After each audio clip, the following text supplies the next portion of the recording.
Hey guys, Oxum 7th Hour Films back again with Attack on Titan.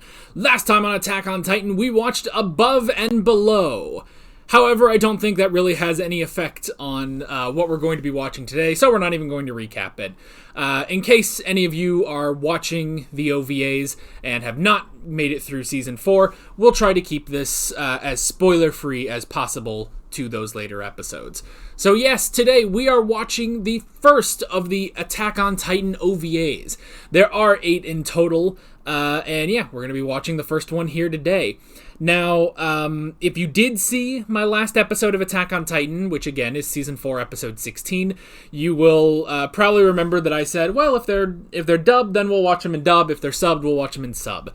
I actually did think that the OVAs were dubbed. Apparently they're not. So for the next 8 weeks, I'm going to be watching subbed anime, which I don't normally do. I don't really do subs on the channel because they're a little tricky to react to. But screw it. I wanted to watch the OVAs. We're going to watch the OVAs, even if it is subbed. So yeah. This will be pretty much like any of my other Attack on Titan videos. The footage for the actual reaction part will be in the description and in the pinned comment on a separate link. And yeah, I think these are also standard length. Like, these are about the same as a normal episode, basically. So we will have them all edited up and everything. So yeah. That's pretty much it. Where we're going in this one, I don't really know, because I don't really know when this takes place. I think it takes place sometime around Season 1-ish, which is why I put out the Season 1 Blu-ray again. So yeah, but I have no idea, really. I have no idea when this is going to take place, what characters are going to be involved or anything, so yeah. But again, like I said, the reaction is down in the description and in the pinned comment for your viewing pleasure. Also, I'm going to go ahead and count this, because there's 8 OVAs that we're going to be watching. I'm going to go ahead and count this as its own season. So what I normally do at the beginning of every season is I offer full length for free on the episode. So because this is the first of the OVAs, I'm going to go ahead and do that, where if you want to watch my full-length, unedited reaction to this OVA of Attack on Titan, you can head down in the description and in the pinned comment. There'll be another link there over to my Patreon page, and you can watch my full unedited reaction. Now, it doesn't have any show footage because I can't just give you the entire episode, but you can sync up your copy of this episode of your copy of this OVA of Attack on Titan to my footage. I've made it as easy as possible, I hope. And you can watch it, have a good time, and when you're done with that, you can pop over here for the discussion. Or, if you don't want to do any of that, again, there is the normal reaction also down in the description and in the pinned comment, where you can just watch a normal reaction, no extra effort involved, and then, once again, pop over back here to YouTube for the discussion. So, with that said, let's just go ahead and jump right into this OVA of Attack on Titan. Here we go.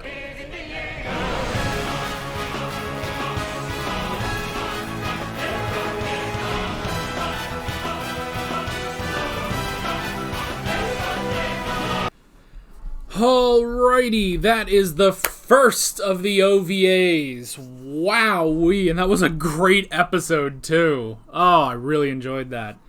Alright, first off, we are going to... I know it's water, but that's just where we are in our lives right now. Hang on, let me make sure this thing is clean before I fill it. Alrighty. First off, we must take a shot.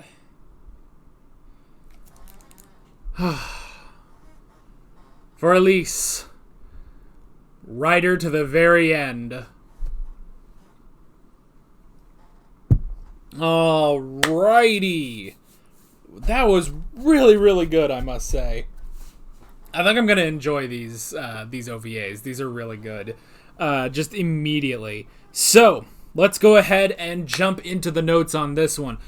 The first thing I wrote down, expedition. I think they said what expedition it was. Let me see if I can go back and look. Okay, I guess they didn't say which one it was. So, because I know in Season 1, it was the one they did there was the 57th Exterior Scouting Mission. So yeah, I'm not sure which one this is per se. Although I think they said like, didn't they say like the one Ilse was in was like 38 or something?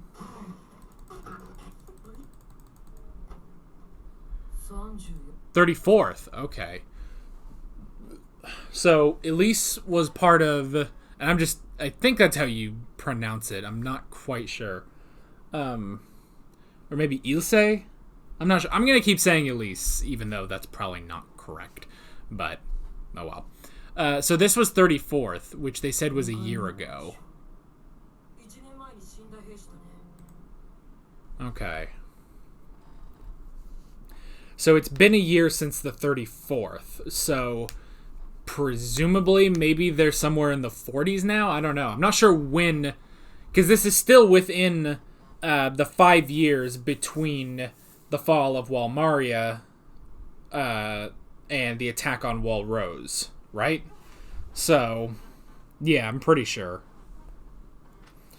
Anyway, but yeah, so we have our expedition, which is cool. I mean, I have to say, and again, I'm going to try not to get into too many spoilers in case anyone is watching this. In the place that I watched this, this puts it after season 2, I think. So I don't know if this is like on here, maybe. It doesn't say anything. So yeah, I don't know where exactly this came out or where you guys are watching it, but I'll try to keep things to a minimum here. But it's just nice watching, I guess, almost older Attack on Titan, you know? Like, I mean, for God's sake, if any of you have watched Season 4, you know that they had to change animation studios between Season 3 and Season 4. So seeing the original animation and art style and everything is really nice, actually. I like it. And yeah, so it's just very interesting to watch this and see the scouts doing what they do, you know, going out scouting, you know. So I really like that. Interesting stuff though, that this kind of is like,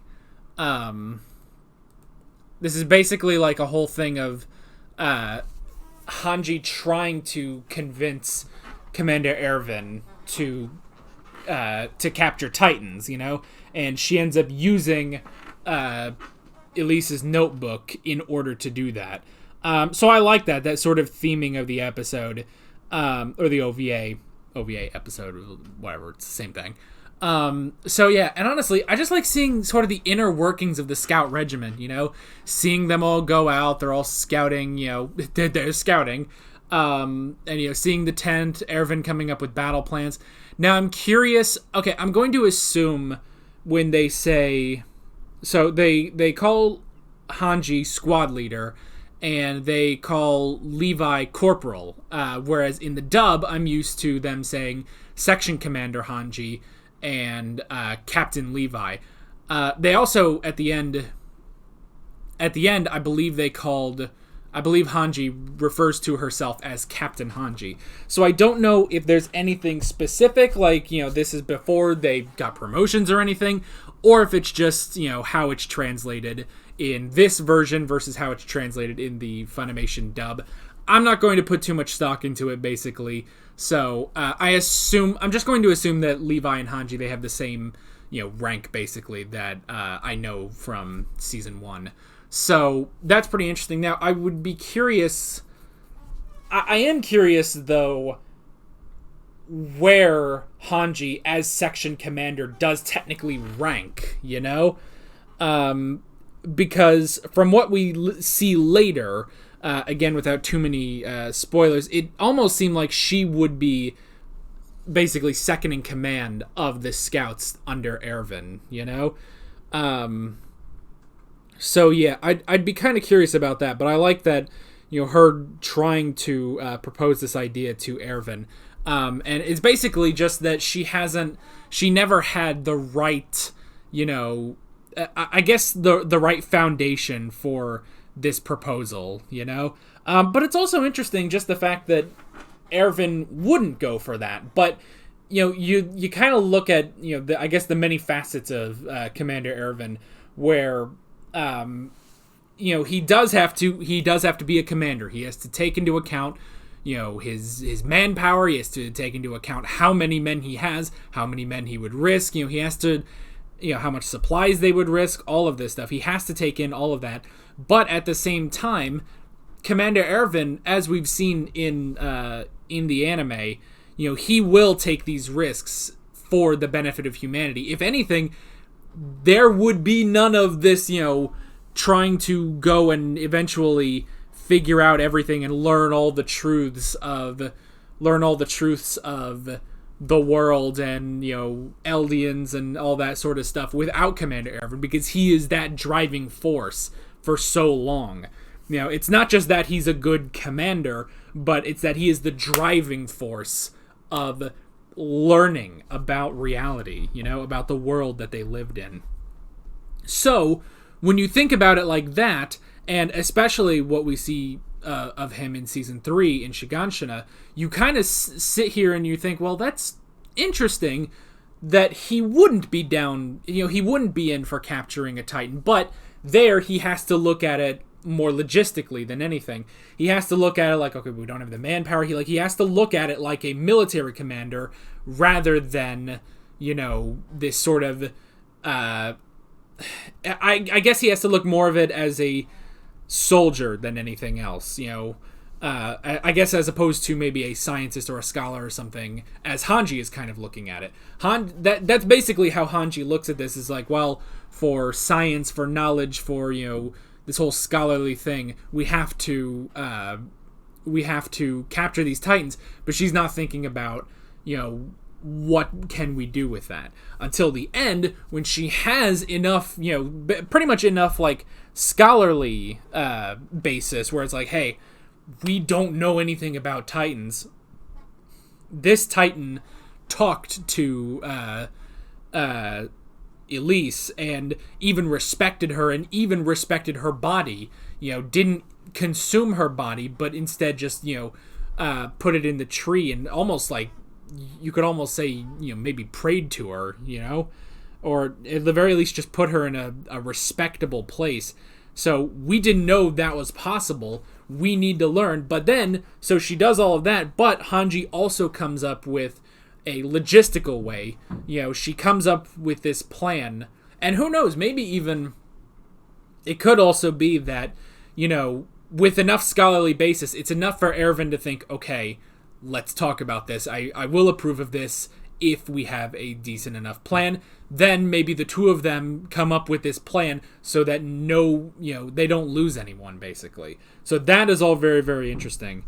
And yeah, I just love how how all of it ties together. Finding this Titan who, it seems like this Titan sort of fights against his own nature, which is interesting. Which we don't really see that in more pure Titans. As we see later, obviously, Titans that have more agency are normally, the 9 Titans, basically. We see that with the Beast Titan, with Ymir, Eren, and everyone else. We see all of that, but we don't really see a lot of that in pure Titans, with some exceptions. Obviously, if you've seen Season 2, we do get a little bit of that, like a pure Titan who sort of keeps their nature in Rakugo Village. So we do see, I guess it's not unprecedented, but it's just very interesting that this Titan sees Ilse and realizes, wait a minute, you're like me, basically. You are one of Ymir's people, and he respects, probably it's that, if you hear any sort of noises or anything, there's people in the house today as I'm recording, because it's the week of Thanksgiving. There's blips and blaps happening everywhere, so if you hear that, sorry. It's okay. Probably doesn't bug you, but anyway. But it is a little loud, Jesus. Anyway, we're going to ignore it. We're going to power through it like champions, right? Okay, so anyway, so yeah, this thing is like, oh, you are one of Ymir's people. This Titan may even respect this. And again, I guess this is sort of getting into more spoilery stuff, where, it's like, well, the Titans are, spoilers, humans. They are humans. They are Eldians and everything. And part of that is maybe this pure Titan is looking at a fellow, person of Ymir, a subject of Ymir, and thinking, you are not like me. You're not a monster like me. And so he sort of respects her more for it, which is very, very fascinating. And yeah, so the encounter was very interesting, where it kind of seemed like this Titan, was just sort of going off of its own nature when following Hanji, but then, the original personality sort of took over and then went and showed Hanji this place, basically. And it's constantly fighting against its own nature. And so then we also had the Levi squad where, was it Ulo? I think they say Ulo in the Japanese, whereas I think they more go for, I think it's Udo in. I think it's more Udo in the dub. Let me look. Okay, yeah, they call him Ulo or Olo. I'm pretty sure it's. I think they swap out the L for a D in the dub, which is interesting. But anyway, so yeah, he comes in. He's about to kill him, but he hesitates because of what Hanji says, and because of that, he almost gets eaten. And it's interesting with Levi, because Levi, he doesn't really care about that, everything about learning about the Titans and all that. What he cares about is just killing them. He looks at it almost kind of more like Eren did, where it's like, look, they are my enemies, I will kill them. You can go and do all of your stuff, but I will kill them. But I like, how he gets onto her and says, hey, you can go out and do whatever you want with these Titans, but do not endanger my men. And that is a good point, that Hanji does need to be more careful with that. And I like at the end where they both apologize to each other, and she says, no, I put you in danger, and I'm sorry, and I shouldn't do that. Don't ever say your life is cheap, because it's not. So I like that. And then we got the notebook, which is interesting, that Ilse was trying to get back to Walrose, which honestly, yeah, now I guess this would be before, considering the fact that, they hadn't captured a Titan before. Well, they said they captured one 15 years ago. I'm curious what happened to it, Curious about that story. But because at this point they hadn't captured a Titan, Hanji hadn't been studying them, they don't know about the whole thing of, Titans basically sleep at night. They don't move around too much at night because they need that sort of, energy from the sun, which is pretty interesting. So, yeah, honestly, if you could find a decent hiding place during the day, you could go out at night. If you ran out at night, then eventually you could make it back to Walrose. So it wasn't a bad idea, and honestly, at least a really good scout right to the end, But we had the whole thing of Ymir's people and stuff like that, and I like that. I do like that Ilse was questioning it. She was trying to get as much information, even if she wasn't sure if she was going to make it out of there. But she was like, okay, it just spoke to me. And she is writing this down as it's happening. It's like, it just spoke to me. I'm going to try to ask it a question. She does. Honestly, she has good questions of, who are you? Where are you from? Why do you eat us? And those are pretty, decent questions to ask a Titan, because you don't have those answers. However, with those questions, it starts to drag in more of that Titan mentality, It basically reverts this Titan back to what it's supposed to be, and that, because of that, it tries to fight it so hard, but it can't, and eventually it does kill her. But again, Ilse, right to the end, literally right to the end, writing as much as she can in the hopes that someone in the Scout Regiment will find it, and a year later they do. So that was really, really good. And then, Hanji, I actually like how how calm and collected Hanji is. She reads all of this, and she knows she can't just go bursting into Erwin's office and, spouting all this stuff. That's not going to work. So I like that she calmly puts the notebook aside. She gets, pen and paper, and she writes a formal proposal to Commander Erwin, and writes down everything she can and gives it to him. And he looks at it, this, rational explanation, this rational proposal, and he looks at it and approves it. And that's how it works. And I like that. Instead of... Because honestly, yeah, at the beginning of the episode where, she is, begging, basically. It's like, no, we got to do this, and this. And Erwin's like, no, we're not going to do that. She doesn't really have a very good basis for this. But then she has her good basis, and she does it properly, where she writes it out in a formal proposal, and I really like that. And yes, we do see the fruits of her labor, where eventually they do capture like a bunch of Titans, actually, not just Sonny and Bean, but they capture a bunch of Titans. No. Oh, I completely forgot. Sonny and Bean, I completely forgot. They were captured during the 57th scouting mission.